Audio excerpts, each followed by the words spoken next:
Saludamos a las personas que nos visitan a través de las redes sociales. Mi nombre es Gustavo Aguilar, siempre me gusta aclararlo, por la misericordia del Señor, el pastor de la iglesia Casa del Pan. Y en esta mañana tenemos una enseñanza bien relevante para los hijos de Dios. ¿Quiénes son aquí hijos de Dios? Amén. Dice la palabra que los hijos de Dios son aquellos que no nacen de voluntad de hombre ni de voluntad de varón, ¿cierto? No es de sangre. Es algo que ocurre por una transacción. Cuando nosotros de manera voluntaria le entregamos nuestra vida a Jesús y le decimos: yo lo reconozco a usted como el Salvador, como el Redentor, como el sanador de mi vida. Cuando le entregamos a Jesús nuestra vida en esas condiciones y le permitimos a Él ser, repita conmigo, el Señor de nuestra vida, entonces Él va a escribir nuestro nombre, dice la palabra, en el libro de la vida. Y de la mano con eso el Señor también hace un depósito en nosotros. Así como cuando usted compra una casa o compra un carro, si no es que lo paga de contado, da una prima, ¿cierto? Un down payment, decimos, y usted separa ese bien para usted. El Señor hace en nosotros un depósito. Y ese es el Espíritu Santo. Nos dice la Biblia que es las arras de la promesa. ¿Y por qué Dios deposita el Espíritu Santo en nosotros? Bueno, Él lo hace porque sabe que vivir la vida cristiana bajo sus propias fuerzas es imposible, ¿sí? Dígale al que está al lado, es imposible vivir la vida cristiana en nuestras propias fuerzas. Por eso es que muchas veces el creyente al inicio, cuando está intentando aprender de la Escritura, ser un discípulo del Señor, se le vuelve un poco difícil. Dice: es que yo lo estoy intentando, pero me gana la pereza, o no quiero, o el pecado me domina. No puedo hacer esto, pastor. El simple hecho de levantarme para ir a la iglesia me amaina, no quiero hacerlo. Hay algo dentro de mí que quiere, pero hay otra parte que no quiere. Y esa parte dentro de nosotros que lo busca, que lo anhela, es el Espíritu de Dios. Nosotros podemos imaginarnos días antes de que ocurriera esa transacción, cómo nosotros vivíamos sin Dios, ajenos de Dios, dice la palabra, y de la ciudadanía celestial, y no nos importaba mucho su opinión. Pero el día que usted le entregó su vida al Señor y Él colocó el Espíritu Santo dentro de usted, hay un poder que opera dentro de nosotros, llevándonos hacia la perfecta voluntad de Dios. ¿Quién dice amén? Y esa fuerza que nos lleva hacia la perfecta voluntad de Dios va a trabajar a lo interno y a lo externo contra todo aquello que nos impida que ese reino de Dios se establezca en nosotros. Hay cosas que quieren impedir que el reino de Dios se establezca. ¿Usted sabía eso? Está nuestra humanidad, están las operaciones de las tinieblas, está el mundo que está allá afuera con toda su desvirtud, si cabe la palabra, tratando siempre de desconcentrarnos, de sacarnos o a derecha o a izquierda del caminar que nosotros como hijos de Dios se supone que debamos tener.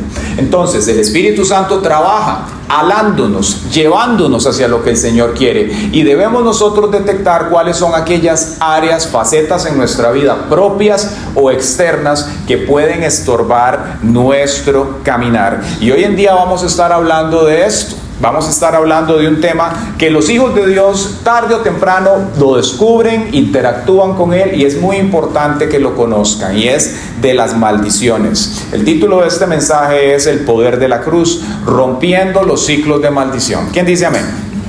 Amén. Entonces vamos a leer. Yo le invito a que vaya a la palabra del Señor, como usted la tenga, digital o impresa, en Primera de Reyes. Este es un libro que está en el Antiguo Testamento. Hoy en día no se predica mucho del Antiguo Testamento, sin embargo es palabra del Señor, es un texto inspirado por Él. Amén. Debemos conocerlo porque nos da los fundamentos de nuestra fe en el Nuevo Testamento. Entonces, Primera de Reyes, capítulo 15, vamos a leer desde el versículo 33, y nos vamos a extender hasta el capítulo 16 en el versículo 6. Es una lectura un poquito extensa, no son más de 20 versículos. Vamos a leer. Entonces dice: Basá, hijo de Agías, reinó sobre todo Israel en Tirsa durante 24 años. Para entonces, Asa tenía 3 años como rey de Judá. Y Basá hizo lo malo a los ojos del Señor, y siguió el mal ejemplo de Jeroboam, y con sus pecados hizo pecar a Israel. La palabra del Señor vino a Jehú, hijo de Hananí, y le dio el siguiente mensaje contra Basá: Yo te levanté del suelo y te puse como jefe de Israel. mi pueblo, pero tú has ido tras los malos pasos de Jeroboam, has hecho pecar a mi pueblo y con tus pecados has provocado mi enojo. Por eso voy a acabar con tu descendencia y con toda tu familia. Voy a acabar con tu dinastía como acabé con la de Jeroboam, hijo de Nabat. A cualquiera de tus hijos que muera en la ciudad lo devorarán los perros, y al que muera en el campo lo devorarán las aves de rapiña. Todos los hechos de Basá y su gran poder se hallan registrados en el libro de las crónicas de los reyes de Israel. Y Basá fue a reunirse con sus antepasados y fue sepultado en Tirsa. En su lugar reinó su hijo Elá. Pero el mensaje que el Señor le envió a Basá por medio de Jehú, hijo de Hananí, alcanzó a toda su familia por todo lo malo que hizo a los ojos del Señor, lo cual provocó su enojo. Por eso destruyó a su familia como lo hizo con la familia de Jeroboam.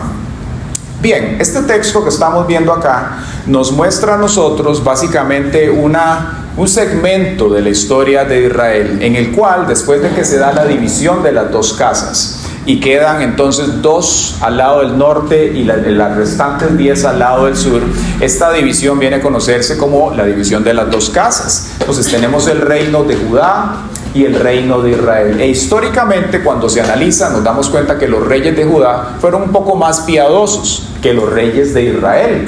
La división fue causada básicamente por el pecado de Salomón.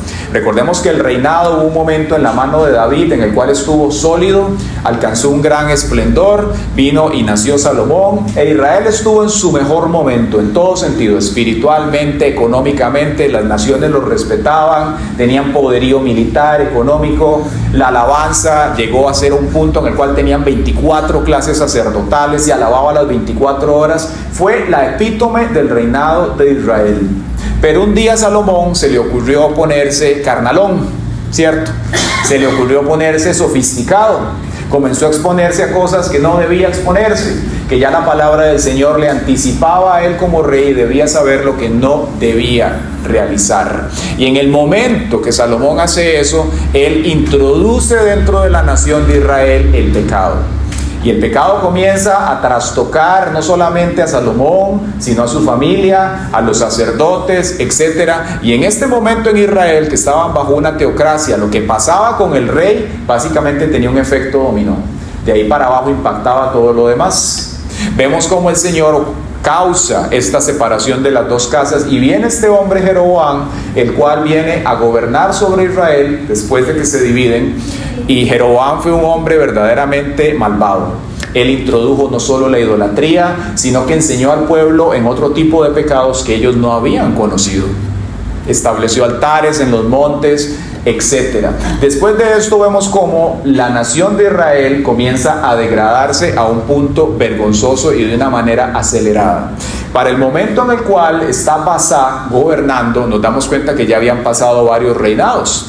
Y Basá, pues básicamente Dios lo había colocado para que él fuese un líder de la nación de Israel. Nótese que aquí el Señor, cuando le envía esa palabra, le dice: yo te levanté del suelo y te puse como un jefe de Israel. Y en el momento que Dios lo establece a él, ahí pues básicamente había una linealidad que este hombre tenía que seguir, y eso era la verdad de la palabra del Señor, la justicia que la palabra del Señor nos enseña. Pero Basá, de la misma manera que Jeroboam, nos muestra la escritura aquí, dice que él sigue sus malos pasos. Y en el momento que Basá se expone a esto, ocurre algo que de pronto para los que son detallistas lo habrán captado aquí, que dice que el Señor destruyó la familia de Basá, así como destruyó la familia de Jeroboam. Quiere decir que había algo activo, algo en el aire, que estaba trabajando y que estaba destruyendo todo aquello que se levantara contra el propósito de Dios, inclusive un hijo de Dios. Hola. Y esa maldición que estaba operando en ese momento, Dios la había pronunciado sobre el linaje de Jeroboam por la rebeldía que él había introducido en Israel. Dios levanta a Basá entonces para que sea un líder, pero en el momento que Basá comienza a apartarse, esa misma maldición generacional que estaba operando ahí, lo alcanza a él. Y no solamente a él, sino a su familia. Y lo destruye a él. Y veamos qué impresionante, porque dice que lo destruyó a él y a su familia como lo hizo con la familia de Jeroboam.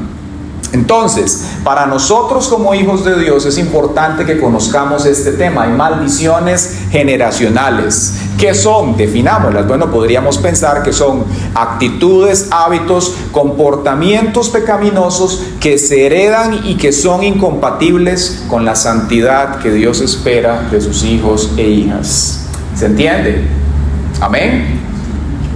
Ahora, hay un debate hoy en día en la iglesia con respecto a esto, y es en torno a la siguiente pregunta: ¿hoy en Cristo existen las maldiciones generacionales? Y digamos que hay diferentes enfoques de esto. Hay personas que dicen, no hay maldiciones generacionales. Otros dicen, sí las hay. ¿Por qué? Cada uno utiliza inclusive versículos bíblicos para defender su postura. Por ejemplo, la palabra del Señor nos dice en Ezequiel 18:20 lo siguiente: el alma que peque, esa morirá. El hijo no cargará con la iniquidad del padre, ni el padre cargará con la iniquidad del hijo. La justicia del justo será sobre él, y la maldad del impío será sobre él. Pero vemos que en Romanos 8, del 1 al 2, nos dice lo siguiente: por tanto, no hay ninguna condenación para los que están unidos a Cristo Jesús. Y nosotros decimos amén, ¿cierto? Entonces, si leemos esto, nos damos cuenta que Dios no va a traer culpabilidad de un padre a un hijo. Es decir, una maldición generacional no puede simplemente por el pecado de alguien venir a alcanzarlo, por lo que estamos viendo acá. Pero esa idea de Romanos 8, del 1 al 2, no acaba ahí, hay una coma. Dice, por tanto no hay ninguna condenación para los que están unidos a Cristo Jesús, coma, los que no andan conforme a la carne, sino conforme al Espíritu. Porque la ley del Espíritu de vida en Cristo Jesús me ha, repita conmigo, librado de la ley del pecado y de la muerte. Entonces, muchas veces cuando nosotros vemos esto, ante este debate las personas se confunden, y es importante aclararlo. Legalmente, el cristiano no hereda la culpa de sus antepasados, ¿sí? Pero espiritual y genéticamente heredamos una carga específica, ¿cierto? ¿Cómo así? Así como usted hereda una carga genética, y aquí podemos ver personas que se parecen por la familia, ¿cierto? También nosotros a nivel espiritual heredamos algo. Recordemos que los espíritus no mueren. Y hay espíritus familiares que trabajan en una familia, y cuando una persona fallece, pues ellos simplemente buscan perpetuar su hegemonía sobre las siguientes generaciones. Si esas no andan en Cristo, si andan conforme a la carne, ¿cierto? Entonces, funcionalmente, lo que ocurre es que nosotros cuando nacemos, claramente todos heredamos un estilo de vida, y ese puede ser santo o lo contrario. Y ese estilo de vida con esa carga genética y espiritual claramente se combina para dar un resultado. Y es ahí donde nosotros necesitamos, como hijos de Dios, entender qué es estar en Cristo, caminar conforme a lo que Él tiene para poder responder ante esos ataques que espiritualmente muchas veces vienen sobre los hijos de Dios. Aquellos que de pronto en algún momento han sido ministrados, o aquellos que hemos ministrado a otras personas, hemos visto el poder de las maldiciones trabajar en las personas. Recuerdo un caso de un hombre que una vez atendimos. Él era un peruano, y este caballero le ocurría algo. Cuando él iba en la pista, así como esta carretera que hay aquí, le pasaba lo siguiente. Dice que él iba manejando y le había pasado más de 3 veces. Atropellaban a una persona, y el atropellado, el muerto, venía a caerle en el parabrisas del carro. ¡Pum! Le había pasado en Perú en 2 ocasiones, en Costa Rica le había pasado, en Miami le había pasado. Y no fue sino hasta que este hombre fue ministrado que eso nunca más le volvió a acontecer. Recuerdo el caso de otro señor, y cristianos, ¿cierto? El caso de otro hombre cristiano que nos había buscado, familiar de una persona de aquí de la iglesia, un señor mayor, muy inteligente y demás, que él estaba acostado en su cama, y la cama básicamente hacía esto: se le levantaba y lo tiraba afuera, y era un adulto mayor. Solamente el Señor lo había guardado de que no se quebrara, pero en 3 ocasiones la cama lo había tirado afuera. Cuando fuimos a orar por este hombre, recuerdo que estando ahí, el Espíritu Santo nos reveló que él tenía cierta literatura que no era de su agrado, y efectivamente, el lugar de la casa donde estaba, y cuando fuimos, el tipo tenía literatura que verdaderamente no agradaba al Señor. Bueno, él se arrepintió y nunca más el asunto volvió a acontecer. La gloria es para el Señor. Pero ¿qué es lo que estamos viendo con esto? Que esto existe. ¿cierto? Y que muchas veces los hijos de Dios pueden enfrentar situaciones que de pronto no pueden verdaderamente ponerle el punto sobre la i, definirlas lo que son, pero hay algo que resiste su caminar. Hay algo que de pronto le impide que esta persona pueda caminar como el Señor lo quiere. ¿Quién dice amén? La buena noticia es que el poder del Señor está para romper esas cosas, ¿sí? Pero no pasa en automático.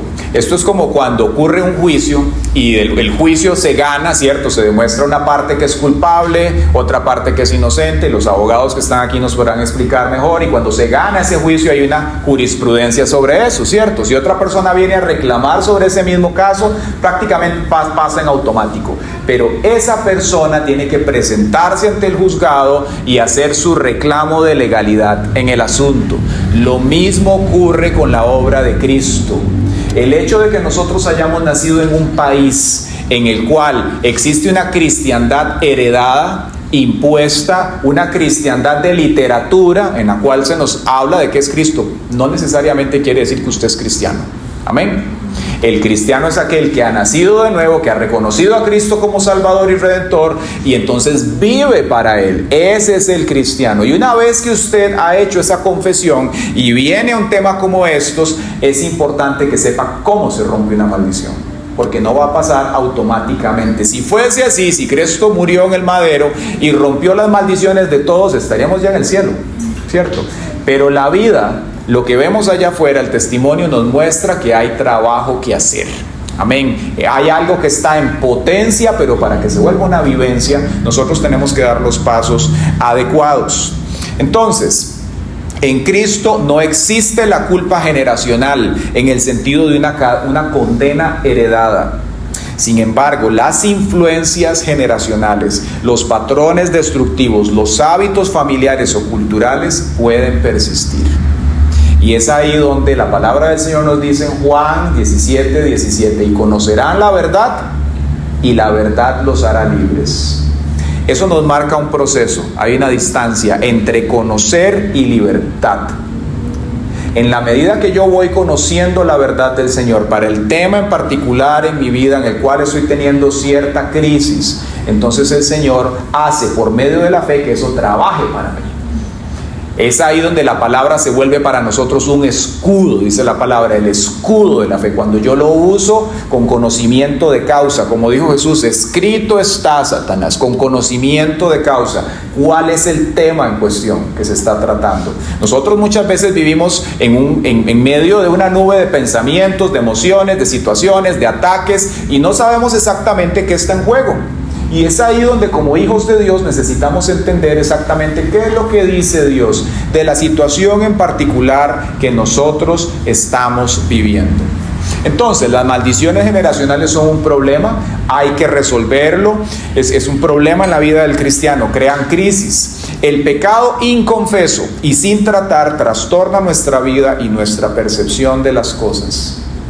Además, nos expone al juicio de Dios. Si hay maldiciones, ellas no vienen porque sí. La palabra del Señor dice, así como el gorrión en su vagar, la maldición sin causa no va a llegar a su destino. Entonces, si hay maldiciones que operan, puede ser porque nosotros les hemos abierto la puerta o nuestros antepasados de alguna manera, como el gorrión en su vagar. Imagínense un pajarito que va buscando un lugar, así la maldición no vendrá sin causa. Nosotros debemos ubicarla entonces para poder, repita conmigo, aplicar la sangre del cordero. Aplicar la sangre del cordero sobre ese asunto y que entonces podamos ser redimidos. Entonces, si bien deben ser erradicadas, en ocasiones no es tan fácil lograrlo. Y hay varias razones. La persona ignora el pecado. ¿A quién le ha pasado que a veces no sabemos que algo es pecado? Lo ignoramos. Cuando venimos al Señor no tenemos un margen de comprensión. Le llamamos pecado solamente a aquellas cosas tal vez groseras, matar, robar, adulterar, pero hay una cantidad de cosas que son pecado. Aún la palabra nos dice, líbranos del pecado que me es oculto.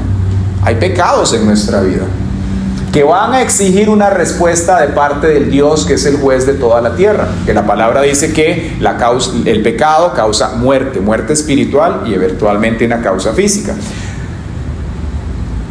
En ocasiones se es consciente del pecado, pero no se sabe cómo dominarlo, ¿cierto? Cómo vencerlo. También hay ocasiones donde la persona es consciente, pero no ha rendido su humanidad a Dios. Es decir, yo sé que es pecado, yo sé que no debo comerme el queque entero, pero me lo como, no me importa, ¿cierto? No he rendido mi humanidad al Señor. Hay ocasiones donde se es consciente, pero hay operaciones de las tinieblas que le dificultan al individuo abandonar el pecado. Y esos son los casos en los cuales tal vez a usted le ha acontecido o a otras personas que dicen, pastor, pero es que yo no quiero hacer esto, pero es obsesivo, simplemente se me van las manos, se me va la vista, se me va todo en contra de eso, es obsesivo. ¿Cómo hago para romper eso? Hay operaciones de las tinieblas. Recordemos que nosotros somos seres integrales, espíritu, alma y cuerpo, y así como en su humanidad usted quiere hacer algo, muchas veces hay un peso adicional espiritual que quiere llevarlo a usted a hacer cosas. Entonces yo puedo tratar de someter mi viejo hombre a Cristo y morir, pero no puedo dejar este componente sin tratar.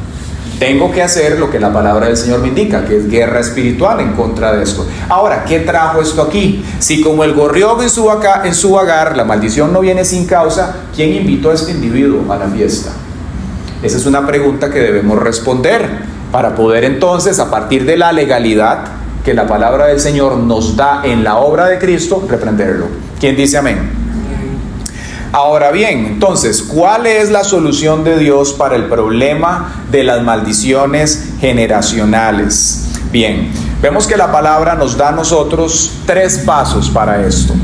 Nos habla de un reconocimiento del pecado, un arrepentimiento y luego una transformación, es decir, incorporar los principios bíblicos. ¿El Señor nos ha redimido a nosotros de la maldición? ¿Sí o no? Sí. Gálatas nos lo dice, Gálatas 3:13, Cristo nos redimió de la maldición de la ley, hecho por nosotros maldición, porque está escrito, maldito todo aquel que es colgado en un madero. Cuando la palabra dice eso, que Él nos redimió de la maldición de la ley, no quiere decir que la ley era maldita. Lo que quiere decir es los componentes dentro de la ley que desencadenaban maldición. Recordemos que la Escritura, cuando el Señor le da la ley al pueblo de Israel, le establece bendiciones y lo contrario, las maldiciones. Las bendiciones vendrían cuando el pueblo caminara en justicia y las maldiciones cuando ellos se apartaban. Entonces, cuando volvemos a nuestro amigo en cuestión, Basá, nos damos cuenta que las cosas que él estaba experimentando básicamente venían desde aquí, desde el libro de la ley. Uno puede encontrar la trayectoria de esas maldiciones en Deuteronomio 29, ahí establecidas. La buena noticia es que Cristo nos redimió, amén. Cristo nos redimió de la maldición de la ley. Él se hizo maldición, se guindó en un madero. ¿Y qué significa esto? Quiere decir que Dios, en su sabiduría, en su sapiencia, Él supo y estableció desde un principio que el ser humano no iba a poder redimirse ni salvarse a sí mismo. ¿Quién dice amén? Muchos de ustedes ahí sentados, y un día yo también ahí sentado pensaba, yo lo que ocupo para salvarme en la vida es $1.000.000. Vea, Dios, mándeme $1.000.000, con eso ya yo arreglo todo, y ya, y listo. Y usted por ahí, yo por acá, pero con $1.000.000 yo arreglo la vida. Vea la soberbia. Yo quería básicamente hacer las cosas como yo quería, vivir mi vida a la libre, porque yo pensaba que eso era salvación. Hay otras personas que piensan que la salvación en la vida son otras cosas, la autoayuda, o de pronto tener un montón de amigos, un club social, eso es el todo en la vida, llevar la fiesta en paz. Pero lo cierto del caso es que la humanidad caída necesita un remedio divino. Amén. Y eso vino en la persona de Jesús. Entonces, para nosotros poder accesar ese poder, repita, el poder de Dios, no pasa simplemente porque usted es muy lindo, muy linda o muy inteligente, o porque tiene una argolla con Dios, o porque Dios es compis suyo. No, para que usted pueda y yo accesar el poder de Dios, hay un principio, hay una hoja de ruta, hay un orden que Dios estableció. Amén. Y ese es que usted primero tiene que reconocer el pecado. Dígase usted mismo, yo debo reconocer mi pecado. Es imposible que nosotros reconozcamos el pecado sin entender que es pecado. Por eso es que debemos permanecer en la Escritura, para que el Espíritu Santo nos dé convencimiento del mismo. Y entonces cuando usted pasa en esas tardes de café y de oración chismeando y hablando de todo el vecindario, ¿verdad? El Espíritu Santo venga y le diga, no, usted no está orando, usted está haciendo chisme y murmuración de media vecindad. Ok, entonces arrepiéntase para que no vaya a eso. O cuando usted viene diciembre y dice, llegó Navidad y yo sin ti, le quiere entrar la depresión porque no tiene a nadie, dice, ya me voy a poner a escuchar a Pandora y ese montón de cosas y a Paquita la del barrio o a la bichota, usted diga, el Espíritu Santo le dice, no, cierto, porque no tiene comunión la luz con las tinieblas. Señor, pero 3 tragos más, embriagados del Espíritu Santo y no del licor. El Espíritu Santo comienza a hacerle a usted un choque, ¿cierto? Comienza a ponerlo contra la espada y la pared, comienza a quitarle esa joroba espiritual para que usted pueda ver al frente la manera en la cual tiene que caminar. Mientras nosotros no conocemos la Escritura, no tenemos una comunión con el Espíritu Santo, seguimos viviendo como cualquier gentil. Entonces, el primer paso para que dentro del marco legal en Dios se rompa una maldición es que usted se arrepienta. Usted reconozca el pecado, perdón, y después usted se arrepienta. Yo ubico y digo, ok, Señor, no está bien que vea 3 horas de Reels en TikTok. Me voy a arrepentir. O cualquier otra clase de pecado, no está bien. Lo reconozco, ¿cierto? Y viene el arrepentimiento. Y el arrepentimiento es confesar más abandonar la práctica. Muchas veces nosotros decimos, Señor, henos aquí, Señor, los cristianos, ruega por nosotros pecadores, ¿verdad? Y estamos con las vanas repeticiones, Señor, perdóname nada más. Pero el arrepentimiento bíblico es confieso y me aparto. Es decir, dejo de hacerlo. Y número 3, entonces viene la transformación. Si usted deja de pecar, reconoce el pecado y se arrepiente, pero no establece la hoja de ruta, la verdad bíblica, los principios, la manera en la cual Dios quiere que usted viva en ese tema en particular, nos quedamos a medias. Y en esto, mis amados hermanos, a medias ni las medias. Tiene que ser completo para que entonces se dé lo que el Señor quiere. ¿Quién dice amén? Entonces son 3 pasos. Yo debo reconocer, arrepentirme, para que entonces haya una transformación en mi vida. Vea lo que dice la palabra de esto. Hay un versículo que nos resume esto. Dice, el que encubre sus pecados no prosperará, mas el que los confiesa y se aparta alcanza misericordia. Dice, el que los confiesa y se aparta alcanza la misericordia. ¿Quién le da la gloria al Señor? Volvamos entonces al caso de nuestro amigo Basá, tan interesante. ¿Quién fue este hombre? Bueno, él gobernó en Israel, fue un líder militar, el Señor lo puso allí, gobernó en la ciudad de Tirsa. ¿Y cuáles fueron sus éxitos? Él logró consolidar el poder después de derrotar a Nadab y exterminar la familia de Jeroboam, y gobernó durante nada más y nada menos que 24 años. Vea, hubo reyes que estuvieron 3 días. Este hombre estuvo 24 años, es decir, Dios le dio tiempo a Basá para que se arrepintiera. 24 años. Pero en medio de eso, recordemos, ¿quién fue el que lo estableció? Fue el Señor propiamente. Dios estableció a Basá ahí, lo levantó para establecerlo. ¿Cuáles fueron los errores que este hombre cometió? Podemos ver que él siguió el ejemplo de Jeroboam, que básicamente lo que hizo fue introducir prácticas idolátricas en el pueblo, desobedeció al Señor y provocó su enojo. Entonces, ¿cómo responde Dios al pecado de Basá en este momento? Dios le envía un mensaje a través de este profeta Jehú y le anuncia que viene un juicio contra él, contra su familia, y vemos que esto se cumple y Dios borra a toda esa generación. Pensemos un poco en la vida de Basá. Dios viene y toma a una persona, la establece, es un jefe, viene y extermina la raza de Jeroboam, que eran terribles. En ese momento Basá tuvo que haber visto, uno, que Dios lo había bendecido, que Dios lo había establecido, que había un orden, pudo de pronto recordar lo que le había pasado a Jeroboam, cómo el Señor había barrido a esa generación completa.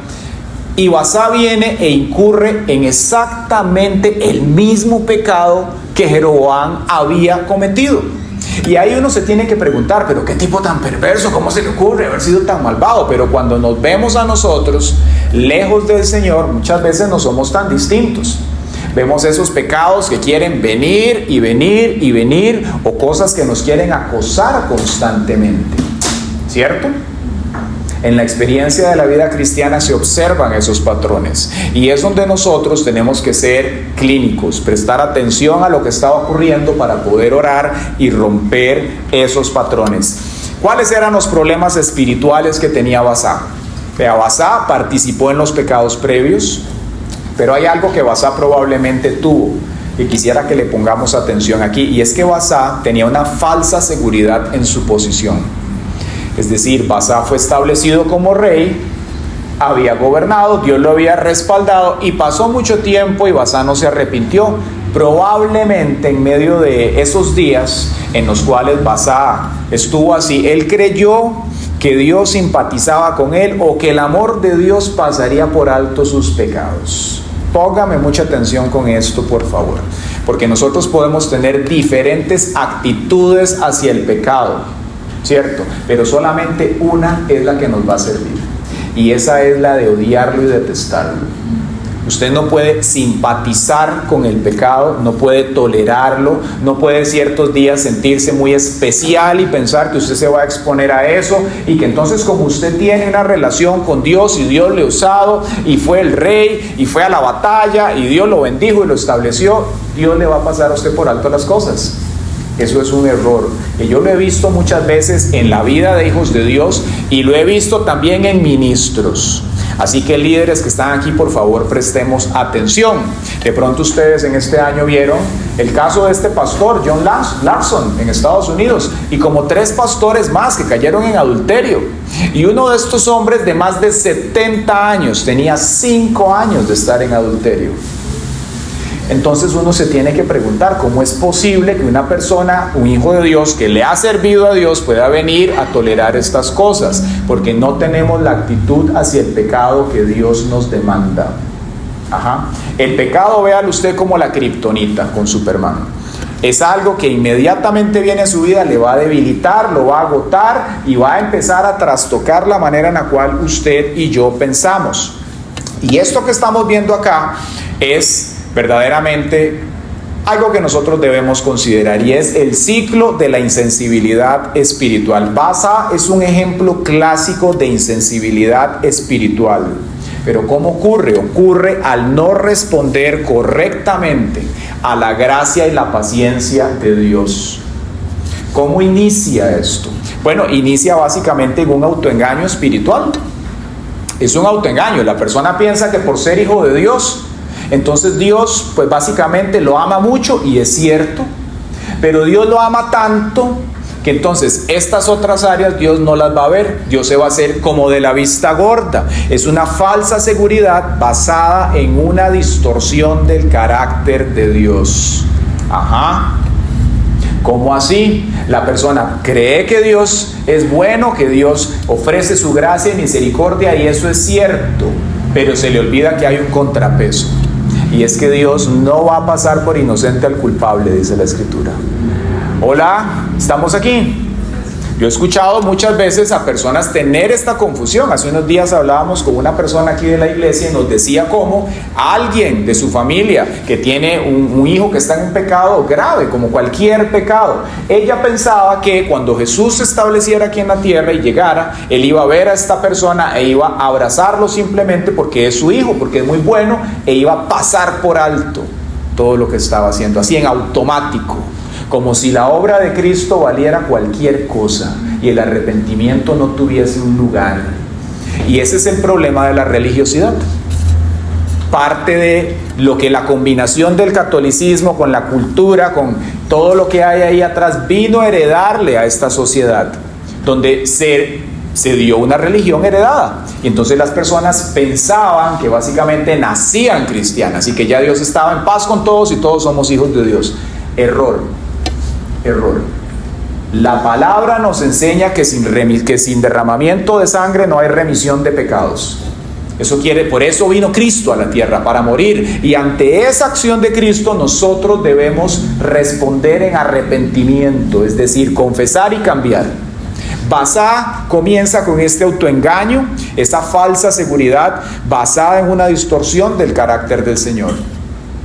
A mí me gusta, cuando pienso en esto, muchas veces recordar la experiencia que tuvo Moisés con el Señor. Cuando Moisés le dice: vea Dios, ok, yo le estoy sirviendo a usted, todo está muy lindo, qué experiencia tan impresionante, pero yo quiero verlo a usted.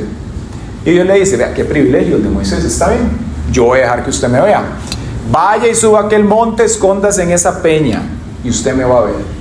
Y cuando Dios pasa, Moisés pronuncia estas palabras, dice: y pasando Jehová por delante de él, proclamó: Jehová, Jehová, fuerte, misericordioso y piadoso, lento para la ira y grande en misericordia y verdad, que guarda misericordia a millares, que perdona la rebelión y el pecado, y que de ningún modo tendrá por inocente al malvado, que visita la iniquidad de los padres sobre los hijos, de los hijos hasta la tercera y cuarta generación. Vea qué impresionante. Moisés pudo ver al Señor ahí, pronunció estas palabras tan sabias en las cuales nos habla y presenta al Señor como lo que es el carácter integral de Dios. Dice: Jehová, lento para la ira, grande en misericordia, que perdona el pecado, la rebelión de sus hijos, pero que de ninguna manera tendrá por inocente al culpable. Ajá. Entonces nosotros en nuestro día a día, en nuestro interactuar con el Señor, vamos a ver eso de Dios, vamos a ver su bondad, su carácter, su amor, su misericordia, y vamos a cometer pecados. Y como hijos de Dios que fallamos, debemos entonces tener un abordaje apropiado y minucioso de las fallas que nosotros vamos realizando. Probablemente a usted le ha acontecido muchas veces que tal vez usted hace algo que no es del agrado del Espíritu de Dios, y temprano o más tarde el Espíritu Santo viene y es como que lo confronta a usted, le dice: vea, eso que usted dijo se le fue la lengua, ¿verdad? O cambie esa cara de burro en lancha que anda, ¿sí? Porque no está gritando nada, pero con la cara lo está diciendo. Arrepiéntase. El Espíritu de Dios nos da convencimiento de pecado, nos confronta y nos muestra verdaderamente cuando no estamos bien. Y en ese momento es cuando ocurre la maravilla de la redención del Señor. Por eso la palabra del Señor nos dice: por tanto, si oyereis hoy su voz, no endurezcáis vuestro corazón. Ahí, cuando el Espíritu de Dios comienza a poner el foco de Él a 10,000 lúmenes sobre tu alma, usted tiene que decir: Señor, perdón, me arrepiento, en el nombre de Jesús, perdóname. Y Dios limpia tu maldad. Dios nos limpia. Lo que pasa muchas veces con el ciclo de la insensibilidad espiritual es que las personas, como Basá, dicen: no, Dios es tan bueno, además Dios me usó, no pasa nada, todo está bien, sigo caminando y sigo, y yo siempre digo algo: vea, la misericordia de Dios es una cuerda muy larga, pero tiene un tope. El pueblo de Israel lo conoció, lo vio verdaderamente. Basá y su familia lo vieron y dejaron de verlo también. Entonces, nosotros como creyentes es importante que tengamos este concepto correcto del Señor, porque eso nos va a ayudar a tener una relación sana con Dios, en la cual no lo voy a ver como el Papá Noel que viene y me sienta. Muchas veces está esa distorsión en la iglesia. Vemos a Dios como el viejito que viene y nos sienta y no puede ver allá más de 100 metros y no vio nada a Dios. Hay gente que tiene esa visión de Dios. Hay otros que lo ven como que está sentado en el trono del juicio con un trueno esperando que usted haga algo para despedazarlo. Y no es ni lo uno ni lo otro. Él amalgama todas esas facetas. Él es un Dios de amor, es de fuego consumidor, Él es misericordioso y no pasa por inocente al culpable. Y qué lindo, porque así debemos ser nosotros también, como padres, enseñarles a nuestros hijos, educarlos y guiarlos de la manera que el Señor quiere. Entonces, el ciclo de la insensibilidad espiritual, ¿qué causa la insensibilidad? Causa que cuando el Espíritu Santo viene a nosotros y nos quiere confrontar, nos quiere mostrar el pecado, y nosotros no le prestamos atención y dejamos que el asunto continúe, ya después a usted se le hace el cuero, pero es de este tamaño, ¿verdad? El saí no es cualquier cosa. Y viene el Espíritu Santo y le habla y usted es como: no es conmigo porque yo soy muy especial, la divina torta envuelta en huevos, cualquier cosa. ¿sí? Dios me ama demasiado, hasta me usa, conmigo no es. Y es una posición peligrosa, porque después de eso lo que pasa es que comenzamos a minimizar el pecado. Se minimiza el pecado y se magnifica la tolerancia de Dios. No, eso es cualquier cosa, un día ahí me arrepiento, pero Dios es tan lleno de gracia, tan misericordioso que no veo lo que está pasando. Y el Espíritu Santo hablando y hablando y hablando, y de un momento a otro, que dice la palabra, Dios no va a contender para siempre con el hombre.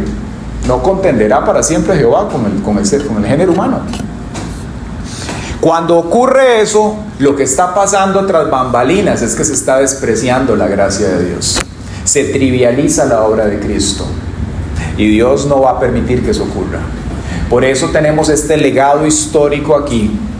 Y aún de ministros hoy en día, de personas que jugaron con la gracia del Señor y no terminó muy nice, que digamos.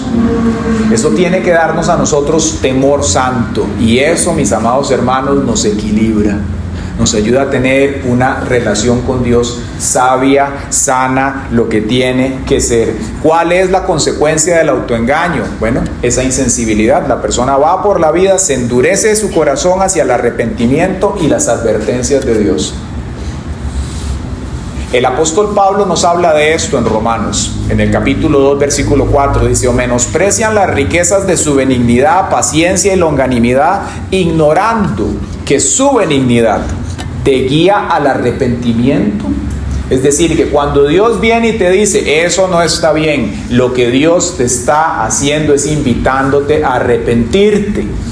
Cuando el Espíritu Santo viene y le da a usted un sueño y le muestra algo que no está muy bien, es la benignidad de Dios diciéndole: vea, eso no está muy bien, arreglemos cuentas, saldemos saldos aquí a través de la sangre. No es que Dios quiere apagarle a usted la fiesta, no es que el Señor de pronto, no sé, la tiene contra usted, es que Dios te ama demasiado.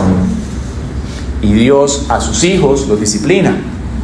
Dice: pero por tu dureza y por tu corazón, y aquí viene Dios a hablarle a esta iglesia en Roma que había llegado a este punto. Dice: por tu dureza y por tu corazón, no arrepentido, vea qué increíble, atesoras para ti mismo, no oro, le dice, ira para el día de la ira y de la revelación del justo juicio de Dios, el cual pagará a cada uno conforme a sus obras, vida eterna a los que perseverando bien en hacer buscan gloria, honra e inmortalidad, pero ira y enojo a los que son contenciosos y no, repita conmigo, obedecen a la verdad, sino que obedecen a la injusticia. La insensibilidad espiritual va creando en el corazón del hombre esta apatía hacia la santidad. Entonces después, cuando yo tengo que acercarme a Gaby, yo sé que Gaby es una mujer de Dios, yo digo, no, qué pereza acercarme a Gaby, ya viene Gaby a hablarme algo de parte del Señor, no quiero estar ahí. Yo no, en otro tiempo era así, pero a todos nos ha pasado. O viene una persona que usted sabe que es un referente de la luz e inmediatamente usted pone sus muritos, ¿verdad? Pone su distancia, porque automáticamente hay algo aquí a lo interno que no camina en comunión. Entonces, tenemos que ver esto, porque esa falta de acción para corregirse, pues básicamente lo que hace es traer un juicio de parte del Señor, es las consecuencias. Y ese juicio no fue nada lindo para Basá. Lo alcanzó a él, y no solamente a él y a sus hijos. Entonces, pensemos por un momento, ya llegando a la aplicación de este mensaje. Pensemos.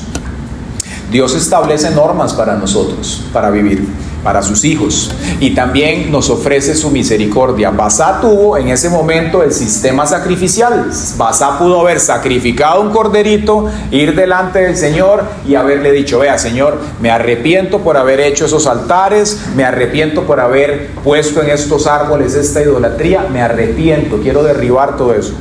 Había referentes de eso en el Antiguo Testamento. Antes de él, Asa lo había hecho.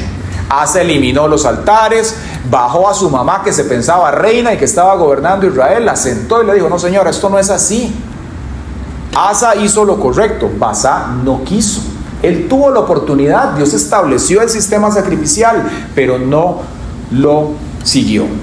Nosotros hoy tenemos la sangre del Hijo de Dios. Dios nos ha ofrecido mecanismos para que nosotros también podamos arrepentirnos. La palabra del Señor nos dice que si confesamos nuestros pecados, Él es fiel y justo para perdonar el pecado y limpiarnos de toda maldad. Dios nos da el mecanismo del arrepentimiento también, pero debemos responder de la forma adecuada.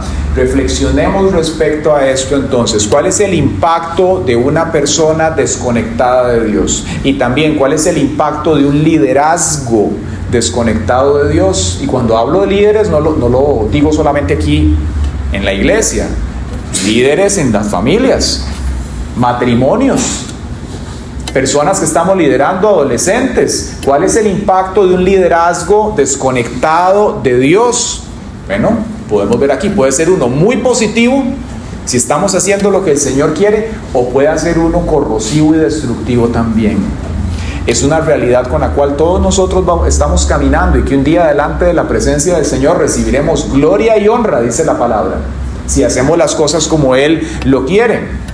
Pensemos en el costo del pecado para nuestras vidas. Piense por un momento, si hay algún pecadillo ahí con el cual usted se ha hecho medio sordo, sorda, ¿cierto? Medio soviético.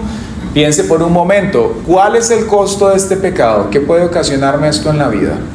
¿Sí? Porque el Señor no tendrá por inocente al culpable. Va a venir algo.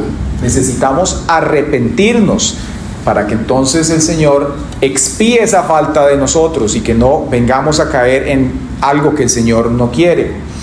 Pensemos en el ejemplo que dejamos a las futuras generaciones también. Qué lindo cuando nosotros no estemos aquí, o cuando ya estemos bien canosos, así como algunas personas, no voy a decir quién, y hoy pueden ver su descendencia caminar en Cristo y dicen, qué maravilla esto, gloria a Dios. Pero ¿qué hubiese pasado si esas personas un día no hubieran caminado con Cristo? ¿Cuál hubiera sido el impacto para sus generaciones? ¿Y dónde estarían hoy? Pensemos en lo que va a pasar. Pensemos en lo que pudo ver Baza cuando pensó en que su esposa, sus hijos y su descendencia iba a ser raída en ese momento. Imagínese ver un niño siendo comido por un perro en la calle. Era algo terrible. Pensemos en el impacto que el pecado pueda tener en nuestra descendencia y no juguemos con él. Cuando usted lo ve, sacúdaselo, pero como quien se quita una avispa, inmediatamente, porque te puede afectar, puede dañarte a ti y puede dañar a tu familia. El juicio de Dios es seguro, pero también lo es su misericordia. Entonces, qué maravilla que nosotros como seres falibles en esta tierra vamos caminando, pero el Señor nos ofrece su gracia, su misericordia, la obra de Jesús para poder caminar y andar de la manera que el Señor lo quiere. Dicho lo anterior, ¿qué fundamentos o principios podemos traer nosotros aquí a nuestros días para vivir esa transformación que estamos viendo aquí? El primero que usted quisiera que memorice o que apunte y que medite en él es la importancia de la responsabilidad personal y el arrepentimiento. No vamos simplemente a decir, ay Señor, perdone mis pecados, o Dios es muy bueno. No, hay una responsabilidad personal con el arrepentimiento. Y para que eso ocurra, yo debo tener comunión con Dios. Debo acercarme a Él y decirle, Señor, escudriñeme, mire si hay en mi camino de perversidad y guíeme por el camino eterno. Cuando usted ora así, el Espíritu Santo dice, ok, eso es lo que yo estaba esperando. Venga, siéntese. Él pone la lámpara de su palabra y le muestra a usted las cosas. Y usted dice, mira lo que había ahí. Y el Señor dice, sí, yo lo sabía, usted no lo sabía. Y comienza a educarte, como un padre educa al hijo. Comienza a transformar nuestra vida. Y eso es lo que Dios anhela, tener esa comunión con nosotros. Lo podemos ver reflejado en el escenario de Adán y Eva cuando estaban en el Edén, que dice que el Señor se pasaba por ahí y ellos tenían comunión con Dios abierta. Eso es lo que Dios quiere con nosotros, una comunión constante con el Espíritu Santo, con la base de la palabra, para que entonces Él te muestre las cosas en las cuales tienes que arrepentirte y también te muestre otro montón de cosas que Él tiene para tu vida. ¿Quién dice amén? Eso es lo primero. Baza tuvo esa oportunidad, mas no lo hizo. ¿Qué dice la palabra? El que encubre sus pecados no prosperará, mas el que los confiesa y se aparta alcanza misericordia. Entonces yo no sé si hay cosillas por ahí en su corazón que usted las tiene como medios atesoradas, como medio guardadas y que le estén afectando. Si es así, hoy es el día, hoy, donde usted tiene que venir delante del Señor y decirle: Señor, agarre esa cochinada, no la quiero más, ayúdeme. Y Dios responde. Número 2, la necesidad de tener un concepto correcto del carácter de Dios. Cualquiera sea la imagen que usted tenga de Dios, contrástela con la palabra. ¿Veo yo a Dios como el Papá Noel, como el viejito casi ciego que no escucha y no ve nada?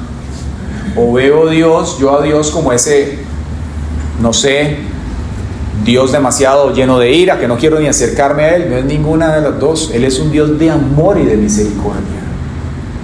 Y también es justo. Y conoce, dice la palabra, que el intento del pensamiento Dios lo conoce. O sea, usted ni ha ni pensado y ya Dios sabe lo que usted está pensando. Él nos conoce así y nos ama. Él dio el primer paso en acercarse a nosotros. Vea lo que dijo Jesús respecto a esto: pero el Consolador, el Espíritu Santo, a quien el Padre enviará en mi nombre, Él os enseñará todas las cosas y les recordará todo lo que yo les he dicho. Jesús se fue, pero Él no quería distancia. Él se presenta a nosotros a través de la persona del Espíritu Santo, para que podamos tener esa comunión con el Señor continua, activa, día tras día. Número 3, entonces, invitar al Espíritu Santo a liderar nuestra vida, a guiarnos. Dice: porque todos los que son guiados por el Espíritu de Dios, estos son hijos de Dios. ¿Será posible que hay personas que se llamen cristianas, pero que no son guiadas, lideradas por el Espíritu de Dios? Claro que sí, todos un día estuvimos ahí, todos. Mas conforme fuimos acercándonos al Señor y escuchando sus palabras, nos pasó lo que le pasó a los discípulos un día. No, Señor, ¿a quién iremos? ¿A quién iremos? Si solo tú tienes palabras de vida eterna. Vea, mi hermano y mi hermana, cuando nosotros tenemos relación con el Señor y empezamos a tener comunión con Él, verdaderamente usted viene a enamorarse del Señor. Se enamora. Y se cumple el primer mandamiento: amarás al Señor tu Dios con todo tu corazón, con toda tu alma, con toda tu mente, con todas tus fuerzas. Cuando usted se sienta con el Señor y empieza a interactuar con Él y ve cómo Él piensa y ve la manera en la cual Él trató al pueblo y cómo te ha tratado a ti, es imposible que su corazón no responda en amor a Él también, por lo que Él ha hecho por nosotros, por los pecados que nos ha perdonado. Esa es la palabra, que al que mucho le perdona, mucho ama. Y yo sé que aquí más de uno, es una tonelada de pecados que nos ha perdonado. Ahí es donde uno responde en amor al Señor y dice: no, Señor, la verdad es que yo sí quería romperle el hocico, pero no, por amor a usted no lo voy a hacer. Por amor a usted nada más no lo voy a hacer. Está esa parte humana que quiere ir para acá, pero usted dice: no, yo te amo más y yo respeto más tu opinión que la mía propia, Dios. Y entonces el Espíritu Santo viene y gobierna tu ser. Comienza a guiarte, tus pensamientos, te transforma para que podamos caminar de la manera que el Señor lo quiere. Entonces, de cara a esto, yo le voy a pedir que nosotros en este día presentemos nuestra vida al Señor. Yo estoy seguro que a la hora de hablar este tema, hay muchas cosas que usted puede conectar y relacionar y decir: yo veo estos patrones en mi vida. Yo detecto este pecado que está pasando. Y si eso es así, entonces a la hora de que usted lo reconoce, dé también el paso, los otros 2 pasos que tiene que dar: reconocer el pecado, arrepentirse, es decir, voy a confesarlo y abandonarlo, y pídale al Señor que le ayude para usted transformar su vida bajo la operación del Espíritu de Dios y con la palabra de Él. Y yo le aseguro, no porque lo diga yo, sino porque se cumple la palabra, que Dios hace su maravillosa y extraña operación en tu vida. Amén.